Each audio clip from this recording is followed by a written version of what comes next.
Good afternoon. My name is Karen Sampson-Hoffman, and I'd like to welcome you to today's Ask the Expert webcast, ADHD in the Workplace, Finding Success, Accommodating Employees with Attention Deficit Hyperactivity Disorder.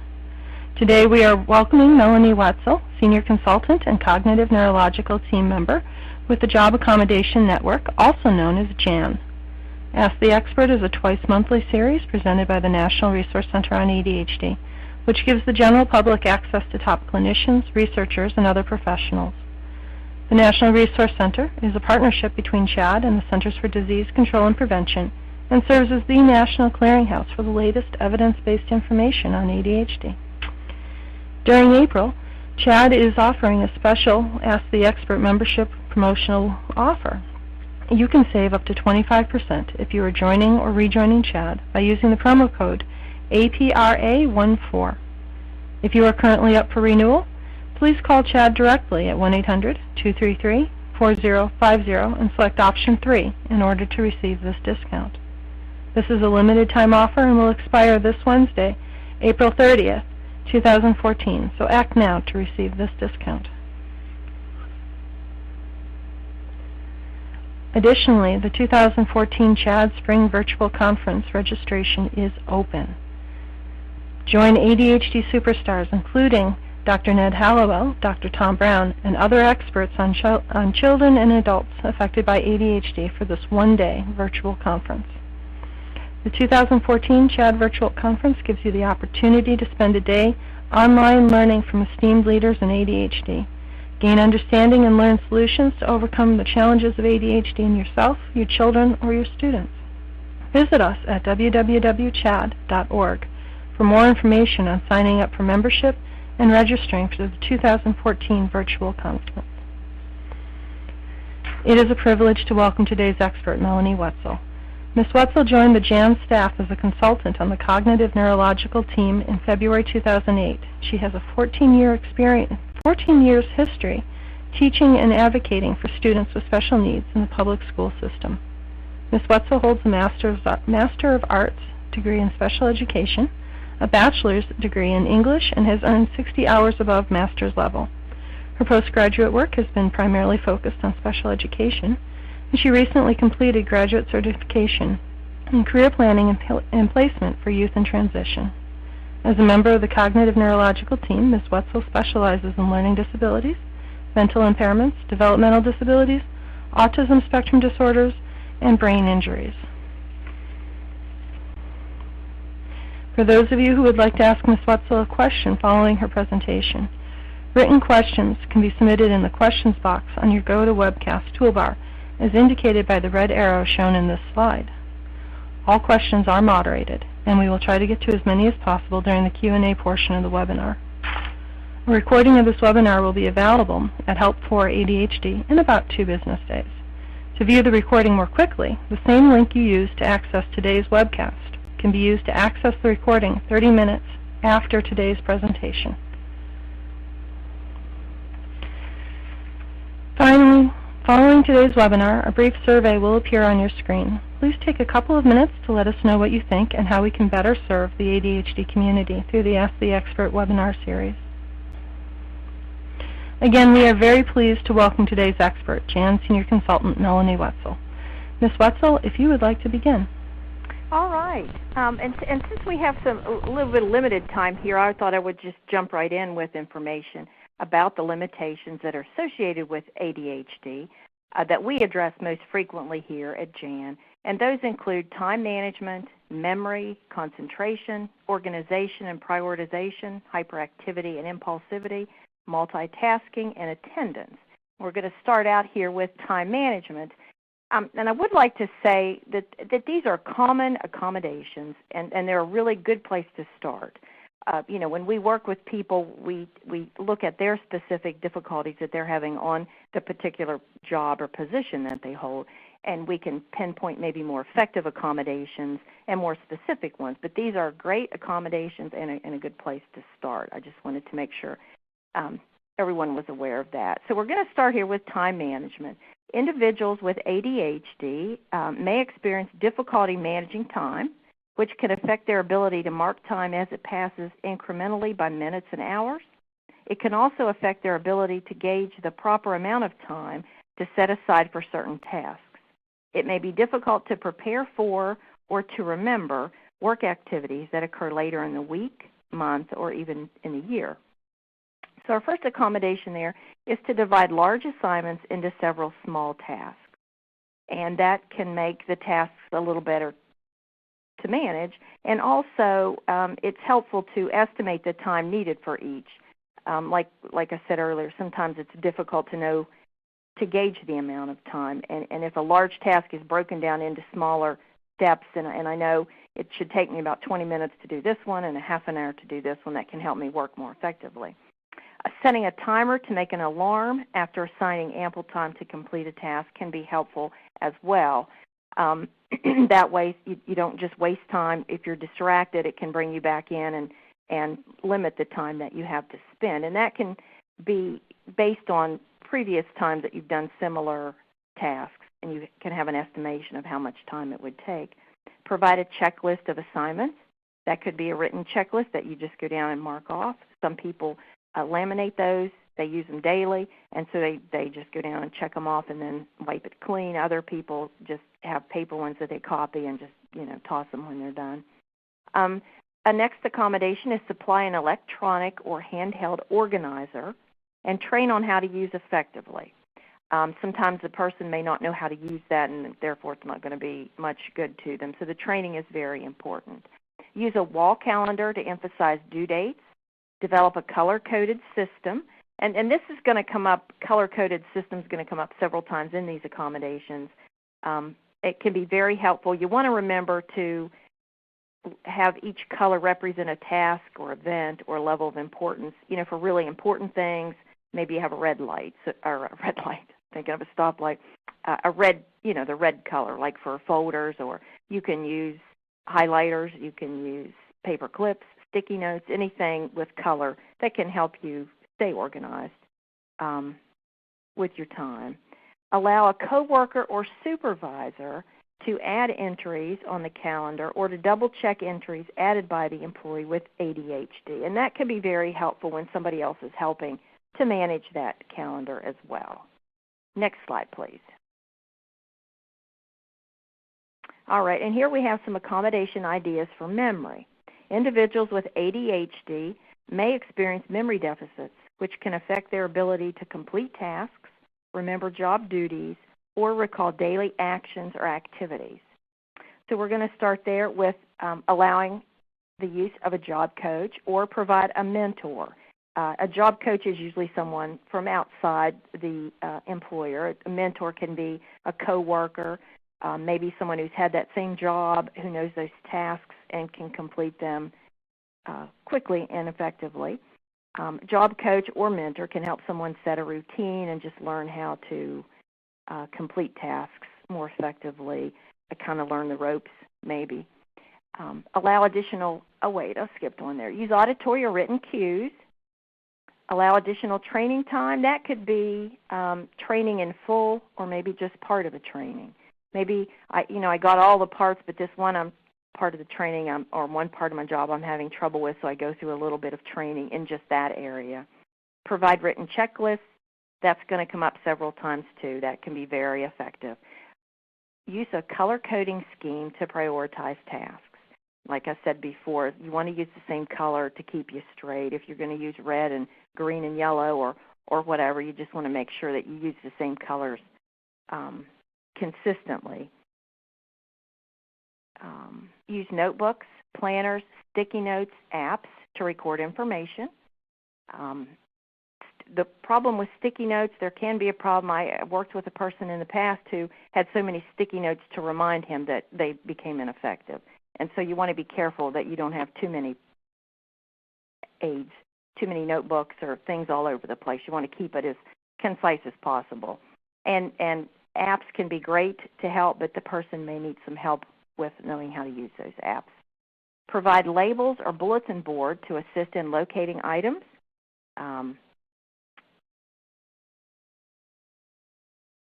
having the least amount of clutter on your desk or your work area would be very important, and then having cabinets or drawers where you put supplies that you don't normally use or that you don't use daily can be very effective in just managing your time, your memory, working effectively.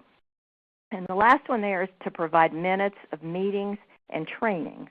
And that can be helpful not just for the person with ADHD, but that could be helpful for all employees. That could be somebody who provides the minutes, that takes good minutes, and then provides them to everyone. Sometimes it's difficult for someone with ADHD to listen and write notes at the same time listening to what's coming up next, and they may miss important information. Also, a recorder could be used if it's not confidential information, and there are apps that could help with that as well. Next slide, please. Okay, here we have some accommodation ideas for concentration. Individuals with ADHD may experience decreased concentration, which can be attributed to auditory distractions, and those are distractions that can be heard, and or visual distractions, and those are what can be seen. People with ADHD report distractions such as office traffic and employee chatter, opening and closing of elevator doors, and common office noises such as fax tones and photocopying. So we have some ideas here for concentration, and the first one there is to reduce distractions in the work area. However, that can be done, and looking at each work area individually. The first one there is space enclosures. Is someone in a cubicle? If they're in a cubicle, could they be moved to an outside area of the cubicles instead of maybe being in the center? Maybe the walls could be extended higher to help with distractions. There can be sound absorption panels added that can help with the noise level. A private office is good if that is available. Reorienting the desk. It can be as simple as moving a desk so someone's not looking out into an open area where a lot of people are busy doing things, a copier or something like that. Maybe moving the desks so they're maybe not looking at a wall, but to where they're not looking at what is distracting them all the time, or looking away from a window. I have that problem myself. If I sit in front of a window, I just am always looking at what's outside. So you want to look at when you're at your desk or when the individual's at their desk, what are they really looking at? The next idea there is for white noise, a music player or environmental sound machine. Some people just use a fan. Some people listen to music with like one earbud, and then they can listen to what else is going on. But that can help block out noise that's distracting.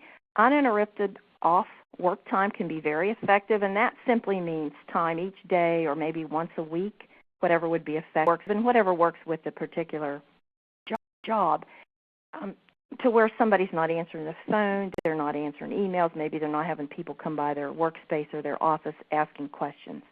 It could be a half an hour a day or a half an hour in the morning, half an hour in the afternoon, a couple hours a week maybe, and where they have concentrated time to really think and get their work done.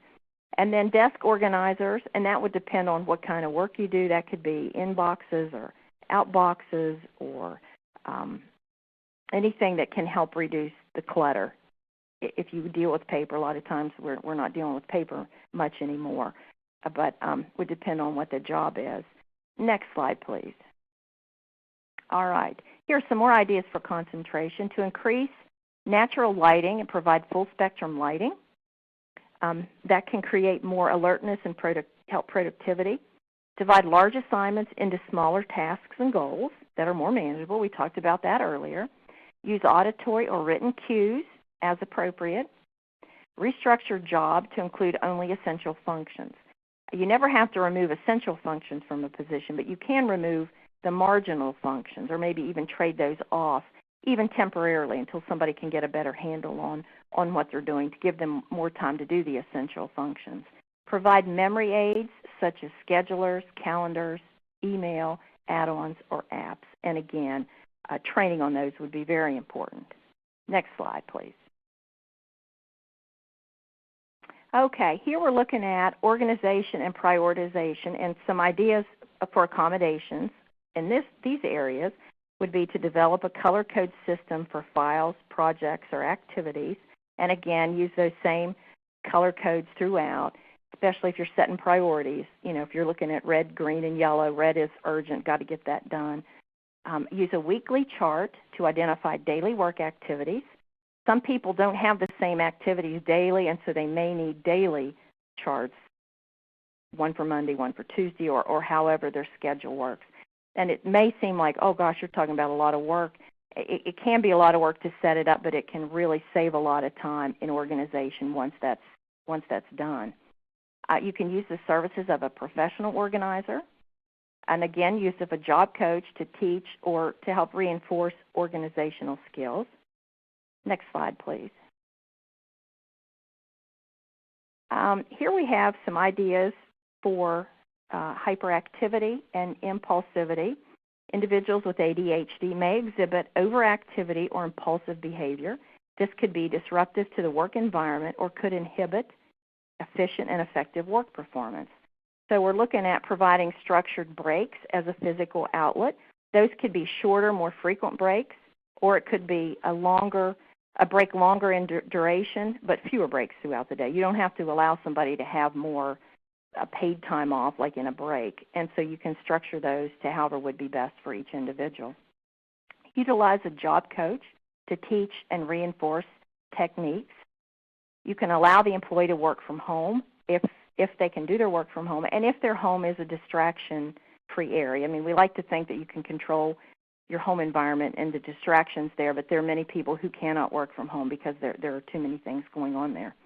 Review the conduct policy with the employee, and you want to be as concrete as possible to make sure they understand what the consequences of behavior, productivity, not meeting those standards would be. Adjust the method of supervision to better prepare the employee for feedback, for disciplinary action, and other communication about job performance. Use the services of an EAP, and that's your Employee Assistance Program. That can be very helpful. And also provide a private workspace where the employee will not disturb others by tapping, humming, or fidgeting, if that's possible. You can also use white noise, environmental sound machines, or a fan, and that can also help. I mean, we've talked about using that to block out sounds for the employee, but it can also help block the sounds the employee may make from tapping their fingers or tapping their feet, block that from other employees so they don't hear those sounds. Next slide, please. All right, and here we have accommodation ideas for multitasking. Individuals with ADHD may experience difficulty performing many tasks at one time. This difficulty could occur regardless of the similarity of tasks or the frequency of performing the task. So you can separate tasks to be completed one at a time if that's possible. You can create a flow chart of tasks that are performed at the same time to help somebody know what order, how to do those at the same time. You can provide training to help the employee learn techniques for multitasking. You can identify tasks that must be performed simultaneously and tasks that can be performed individually. And this may sound kind of simplistic, but some people with ADHD maybe don't realize that, don't have the ability to separate that out. You can provide specific feedback to help employees target areas of improvement. And again, you want to be as concrete as possible. You don't want to say, well, your performance needs to improve, but rather you need to meet the daily deadlines or you need to meet these weekly deadlines for reports. You want to be as concrete as possible. You can remove or, okay, wait a minute, I got lost. Where am I? I'm sorry. Provide specific feedback to help employee improve. Okay. Supply ergonomic equipment to facilitate multitasking, and that can be looking at the files. Does somebody have to get up and go back and forth to a printer? Can they get a printer in their own office to save time? Do they have to stand up and sit down and stand up and sit down, maybe to do a lot of filing, that kind of thing?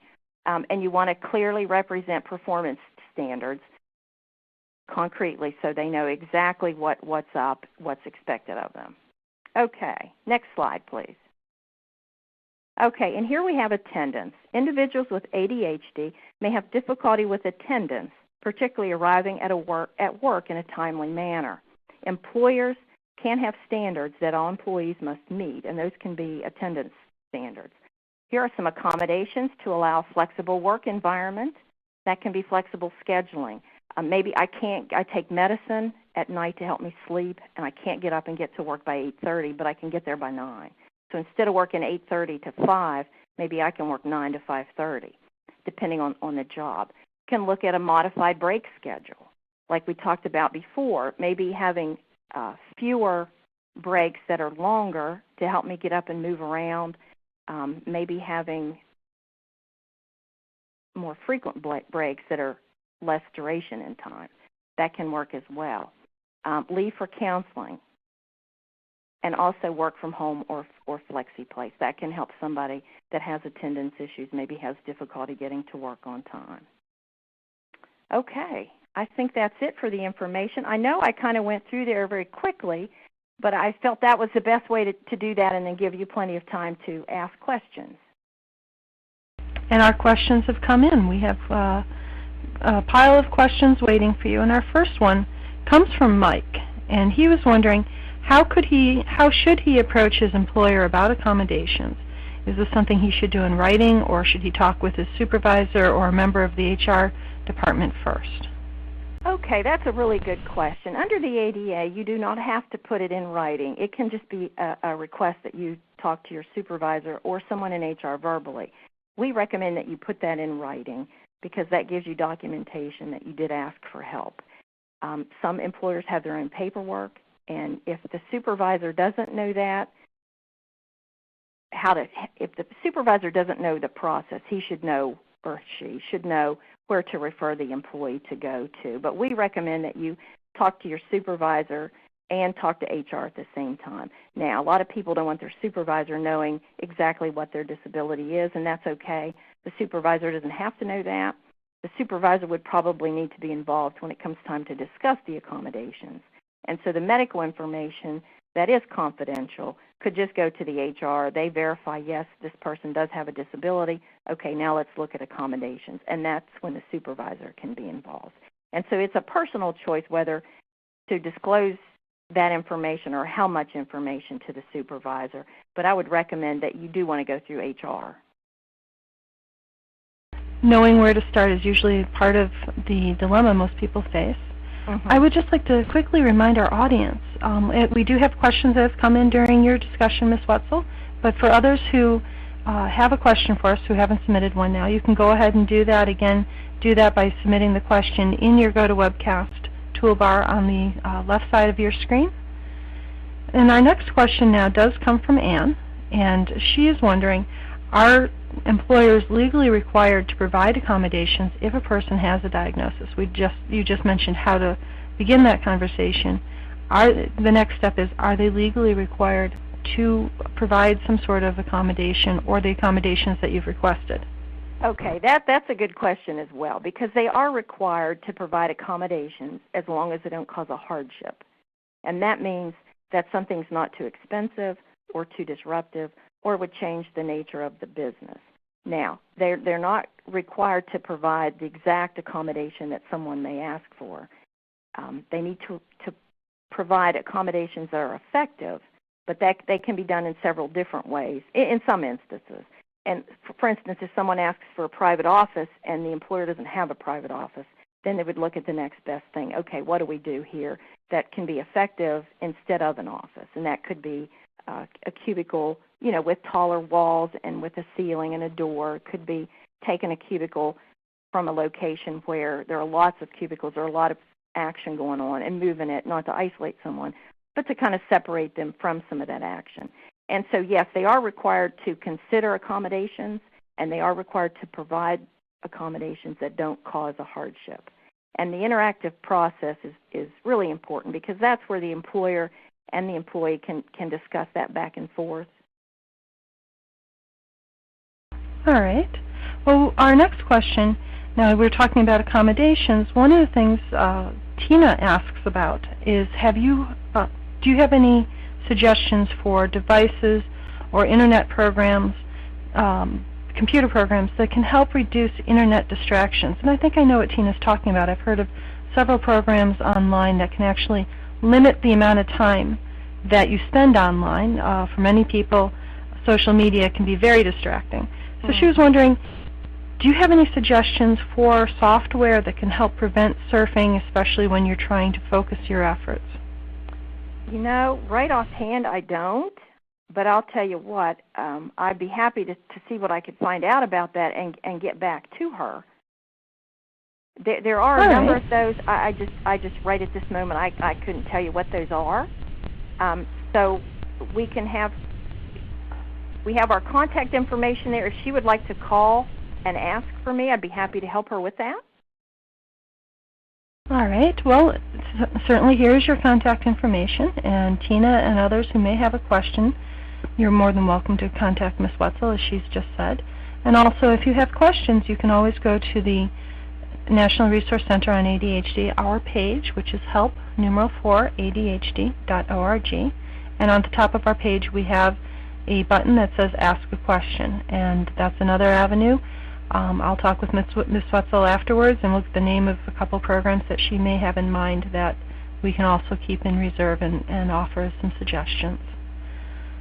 Well, our next question is from Joey, and we're going back again to devices, and he mentions that there are some recording devices that people may use, as you were talking a moment ago about taking notes and minutes from meetings. And his concern is, how can he reassure his colleagues when he's using one of these recording devices? Some people get kind of nervous when they see a recorder or a smartphone that is recording sitting on the table. How can a person who is using this as an accommodation reassure their colleagues that this is only for note-taking purposes?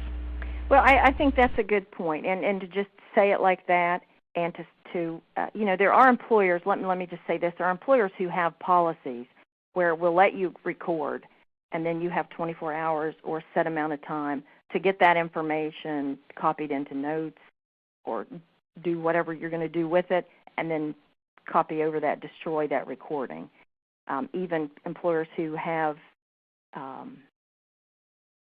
really confidential information that they talk about. A lot of times I think coworkers are a little nervous about conversation being picked up on that. And one point I like to make is, you know, if we're talking unprofessionally and we're saying things that really don't need to be said in a meeting, and that's what we don't want on a copied, then, you know, maybe that can help us have more productive, effective meetings without that kind of talk. Now, I know that may be a little difficult to do, but when someone's in a meeting and they hear somebody say something, they can go out and repeat it. And I know that's different than having it on that recording. But for a lot of employers, they have chosen to say, okay, we're going to give you X amount of time to write things down and then destroy that recording. Now, some employers say no cell phone. We're going to get you a device, and we're going to keep it locked up so that only you have access to that. Nobody else can get it, you know, and then get the notes and hear what was said. And then we're going to give you so much time to get that put into notes. And that's why some employers, too, will say, we're not going to do that. We're going to have somebody in a meeting that's going to take really good notes, and then that person will distribute those notes or minutes to everyone by email or hard copy, however. And then, you know, you don't want to say, well, we've got somebody taking notes here for Michael because Michael's having difficulty doing that himself. You just say, we're going to have somebody taking notes so we can all help remember what went on in the meeting. And then if somebody gets those in their email and they don't need them, they can delete them or do whatever with them.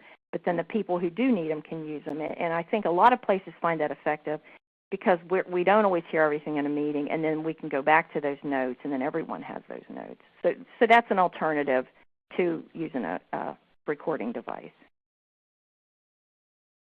Thank you. Well, and like I said, a lot of people do have questions about recording devices. Mm-hmm. Well, I'm going to take us on a little different track at the moment, and this question is from Armand.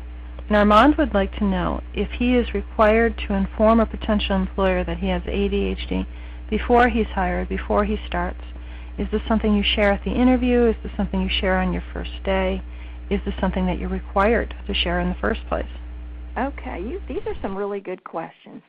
You are never required to disclose a disability unless you need an accommodation.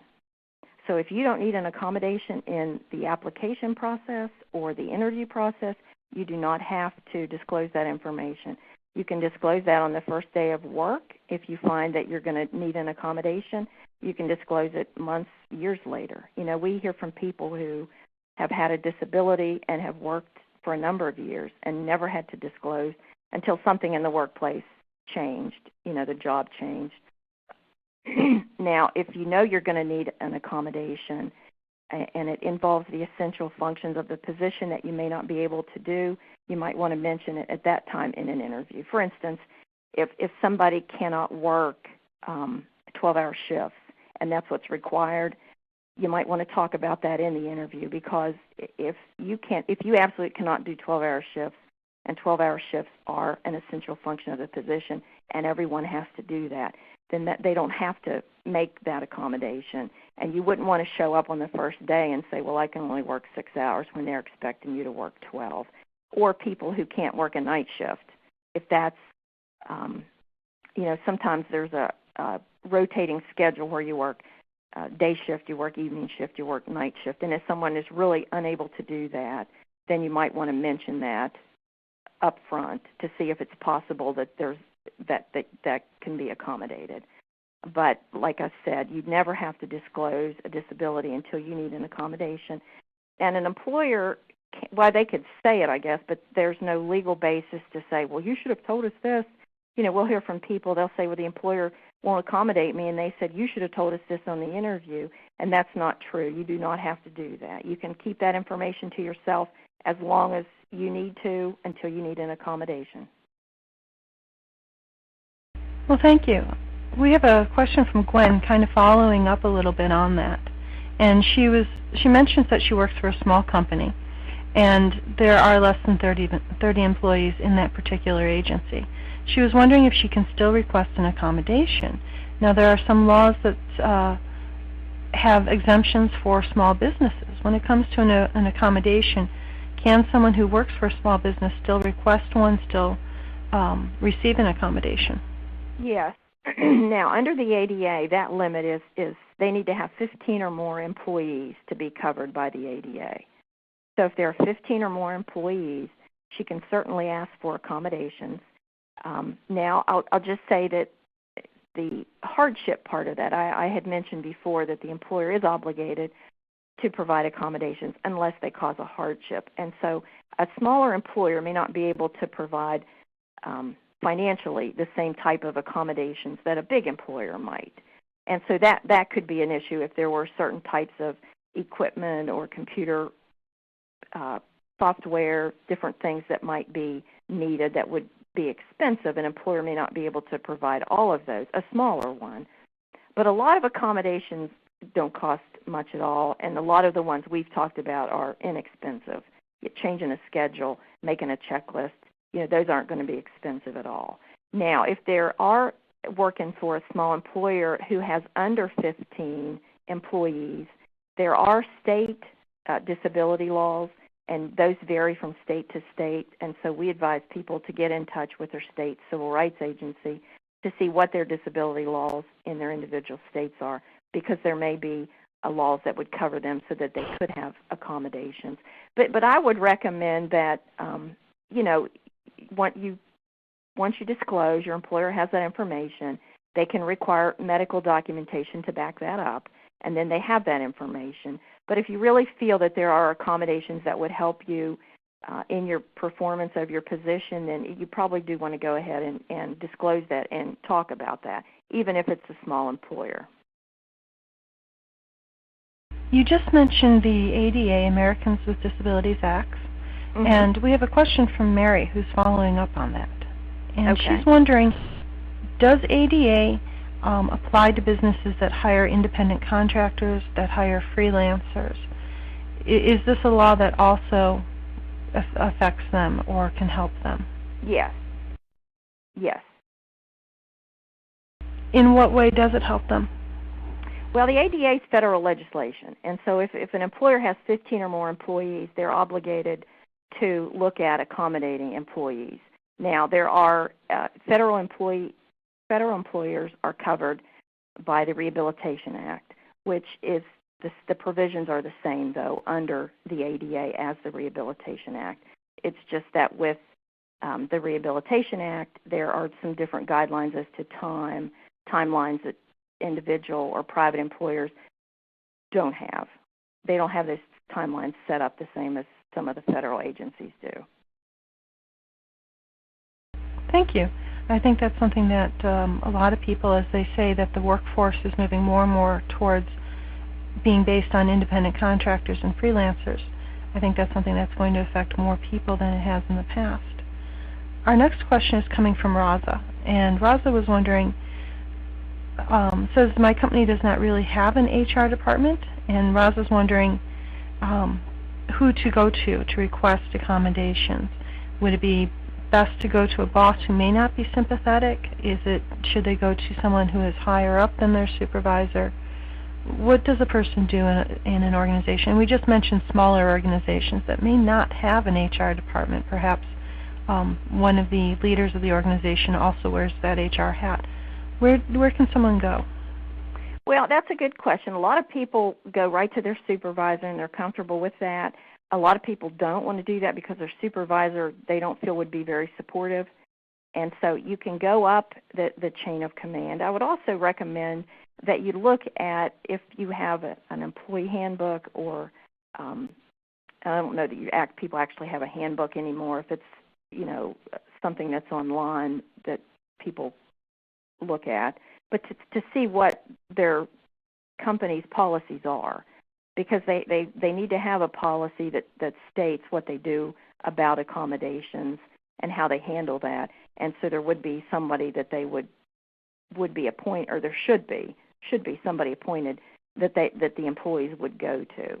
And so if you mention that to a supervisor, if the supervisor's not the one to handle that, they should know who you would go to. And if you don't want to mention it to your supervisor and you don't know who that is, you could go up the chain of command and ask, what do we do in the case of accommodations? Who do we get a hold of? But that should be, knowledge should be printed up somewhere for people to look at and know how to do that. Thank you. That's, again, knowing where to go is part of the questions that many people have. We have one now from an individual who actually is an HR professional. Okay. And our participant is an HR professional and was wondering how can he get help within his organization without his own HR department knowing that he has ADHD. So this is a person that our other participants might be going to. How does that person then turn around and receive assistance without really broadcasting that they are also dealing with ADHD?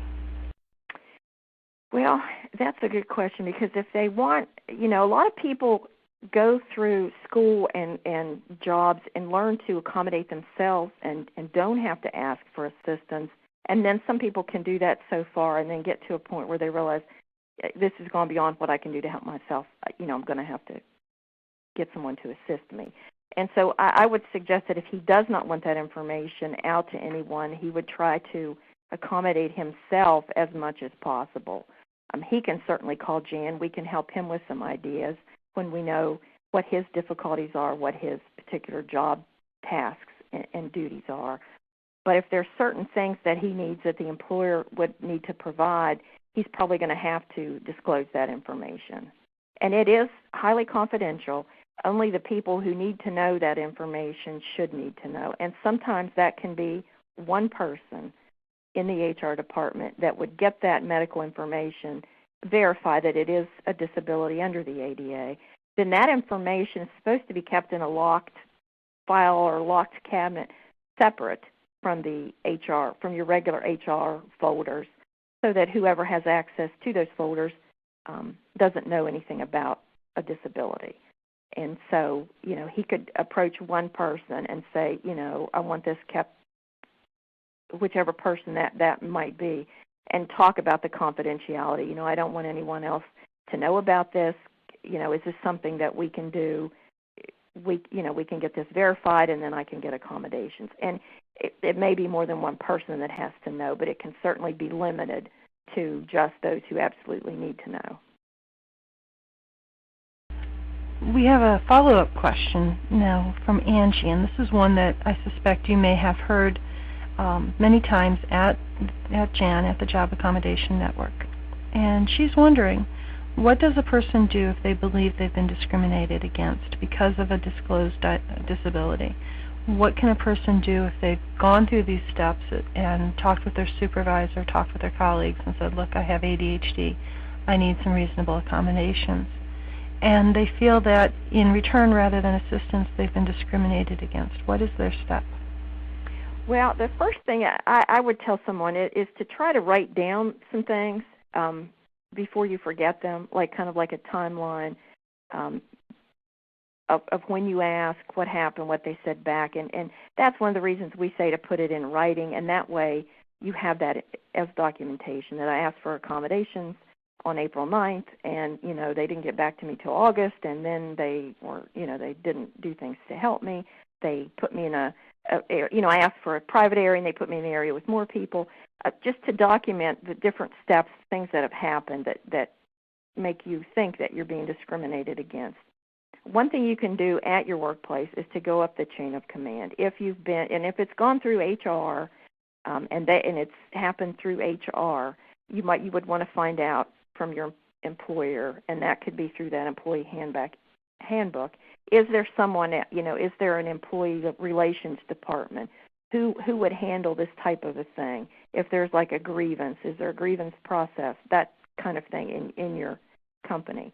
Another thing you can do is contact the EEOC. That is the Equal Employment Opportunity Commission, and they are the enforcing agency of the ADA. You can call and speak to somebody. You can file a complaint. Within 10 days of getting the paperwork in when you file the complaint, the EEOC notifies the employer that you have filed a complaint, and then the employer has an opportunity to answer back your claims. And it's good to know that the employer will be notified within 10 days. Sometimes that helps move things along, and sometimes it doesn't. But the EEOC also provides mediation, and they determine which situations are good for mediation, but I think it's a lot of different situations that can be good for mediation, which means that someone from the EEOC comes in and talks between the employee and the employer. Now, the employer has to be willing to do that, and if they're not, then the EEOC goes on with an investigation. Now, there's also your state civil rights agency that I mentioned earlier. You can also file a complaint through them. In some states, they work with the EEOC, and you only have to file one complaint, but it's investigated both at the state level and the federal level. And then some states don't work directly with the EEOC, so it's two separate complaints. And you can find out if you need to file two separate ones with your state civil rights agency. And we can give you that information here at JAN. We have that information to refer people to their state. Our participant, Tiva, is paying close attention to what you're saying. And Tiva's concerned and wonders that if she chooses to file a complaint, file a claim against her company, can the company retaliate against her? This is probably another concern that I'm sure you've heard. Mm-hmm. If they do go ahead and say that there is a problem here, can this make the problem worse? I have heard from employees that it has. Now, I don't know for certain.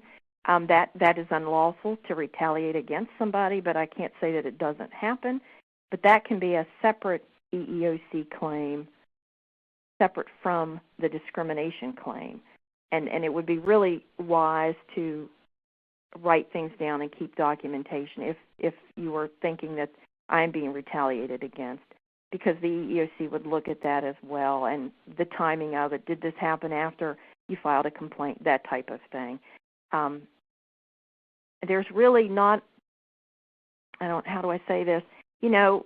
As much as the ADA is federal legislation and it's put in place to help people with disabilities be able to perform the essential functions of their position in a more equal way with everyone else, that you can't force an employer, even if the employer's doing the wrong thing, there's nothing that the employee can do to force them to do the right thing or to accommodate them, even if it is federal law.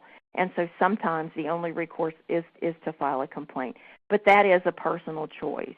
I mean, we don't tell people, oh yeah, you need to go out there and do that. We can advise them on what their rights are and maybe what the employer could have done or maybe what they should have done. But that is a personal decision, and a lot of people don't want to file a complaint for that reason because they fear what might happen or they don't want to make a fuss. But if you truly feel that there are accommodations that could be made to help you, and you were just totally ignored, then it might be something that you do want to file a complaint about. Another thing I recommend is if you have asked for an accommodation in writing and you haven't gotten one or they've ignored you, is to put it in writing again.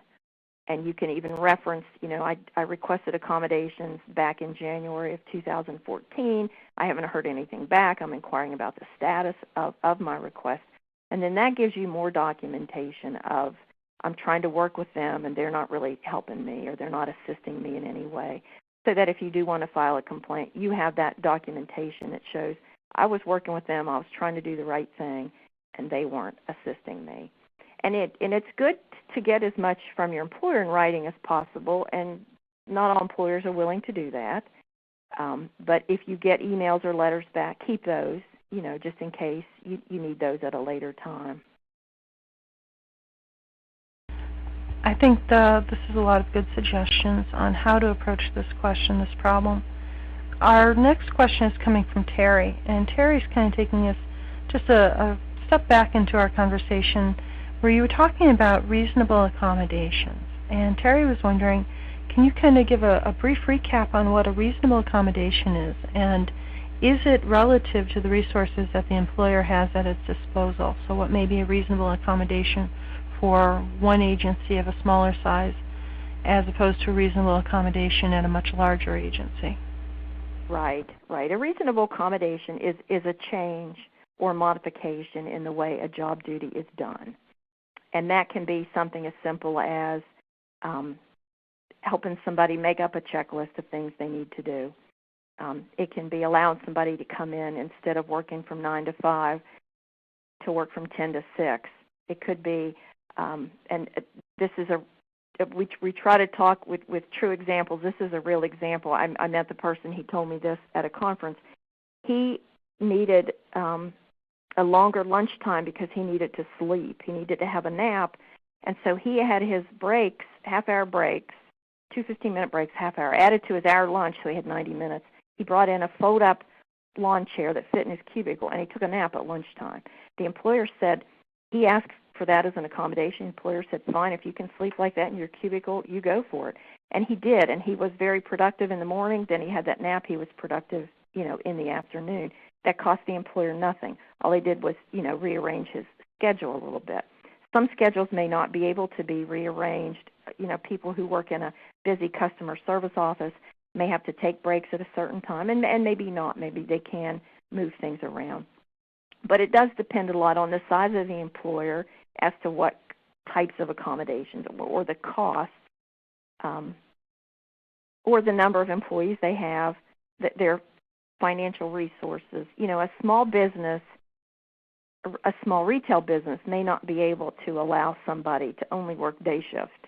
It may cause a problem with scheduling if they only allow this person to work days and not evenings. Whereas if you're in a bigger retail place, that may not be a problem. Hey, that's no problem. We have plenty of people that work nights and weekends. In fact, a lot of people prefer to work at night. We can put you in the day shift. And so it depends a lot on the type of business, how many employees, and what the employer is able to do. Does that answer your question? I think that does answer the question, and it is a very good point about it relies on what the employer is actually able to do. Mm-hmm. Go ahead. Go ahead, I'm sorry. No, please go ahead. I was just going to say, let me give another example with leave. If sometimes employees need leave to care for themselves related to their disability, and a larger employer may be able to give someone more leave than a smaller employer, and it also might depend on the number of people, let's say, in a department. Let's say there are 10 people who do data entry in a department and one person needs off for leave, to be off for an extended leave, and that employer may be able to let a person off in that department have more extended leave than they would somebody in a department where there are only 2 people, and somebody being off on for an extended amount of time could cause a hardship. And so it depends on factors like that as well. Okay, and it does depend on a lot of factors, as you were just saying. If you're working a retail business or if you're working within an office with a cubicle situation. Although the example of the individual who brought in a lawn chair, I think there's going to be many people today going back and measuring their workspace to see if that's something that they could request. All right. Well, we've got 2 questions, and it's from Jake and from Emily.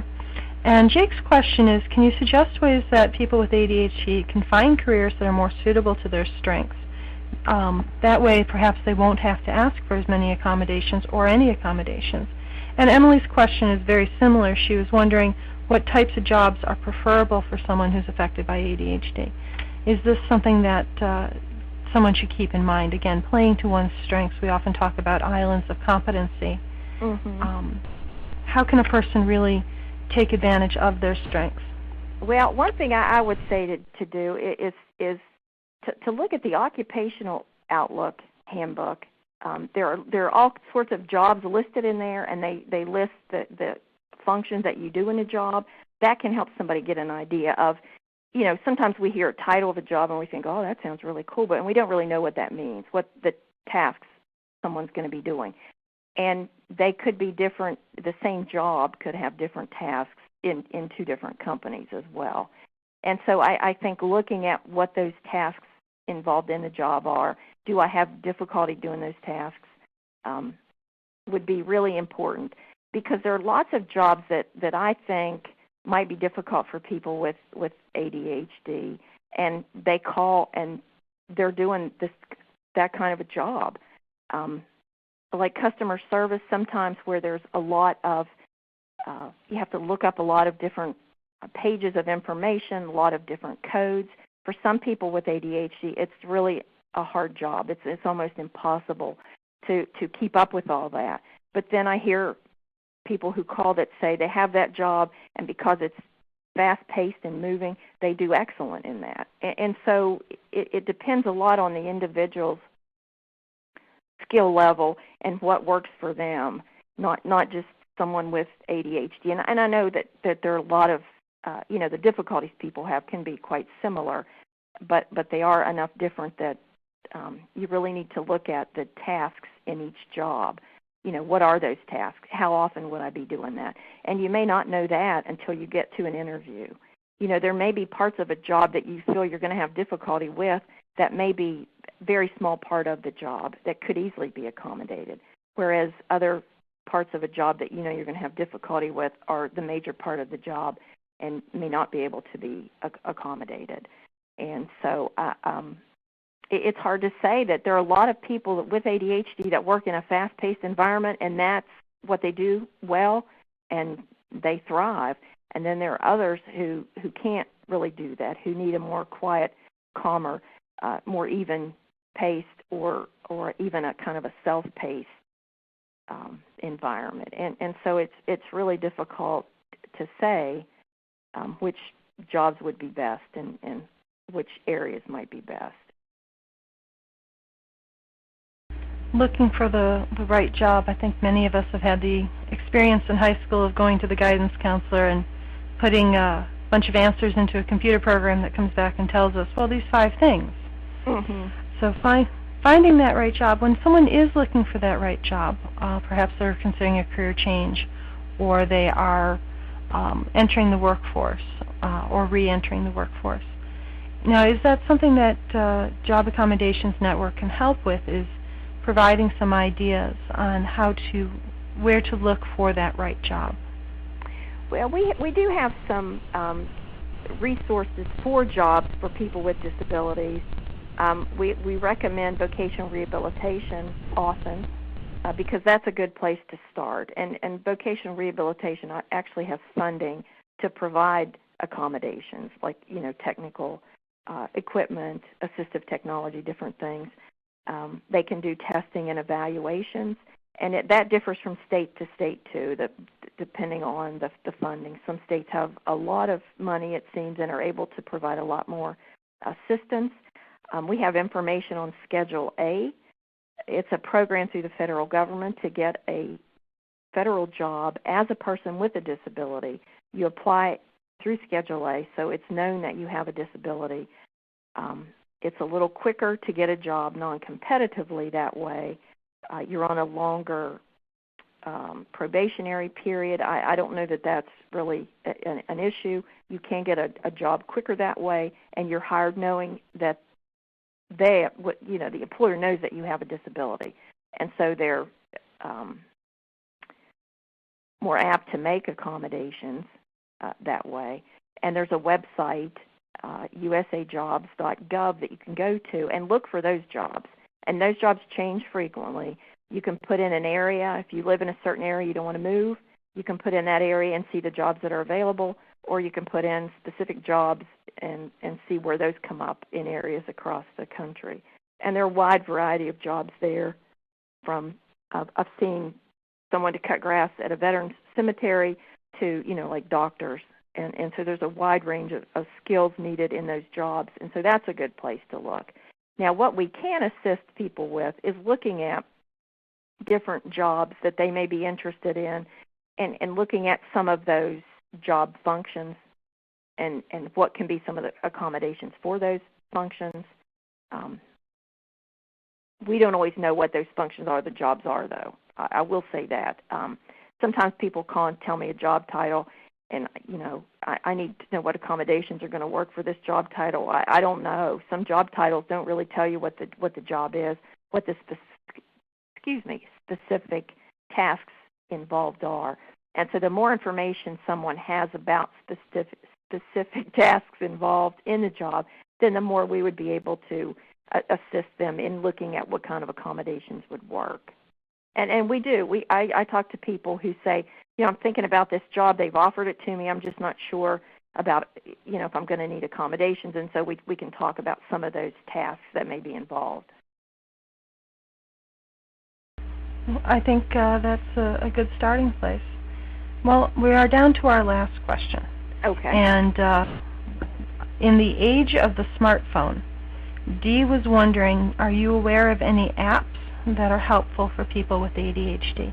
We talk about using supportive technology. Are there various apps that would be helpful for someone who has ADHD? They may not have been specifically designed as an ADHD support, but turn out to be supportive. Is there anything that you know of or can suggest?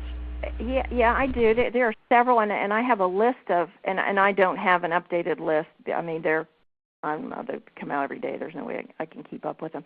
But I do have several. One called Audio Notes enables you to record conversations, meetings, and you can put in small notes yourself. You can even put in like a star or whatever, and that way you can go back to that recording, press on that information you put in, and hear the recording at that time, so you don't have to go back and hear the whole recording, which might be helpful, but maybe you just need to get 3 points that were important in the whole thing. There are different, like, stopwatches and clocks. There's one, and I'm going blank right now, but I'd be happy to give that information to people if they would want to call.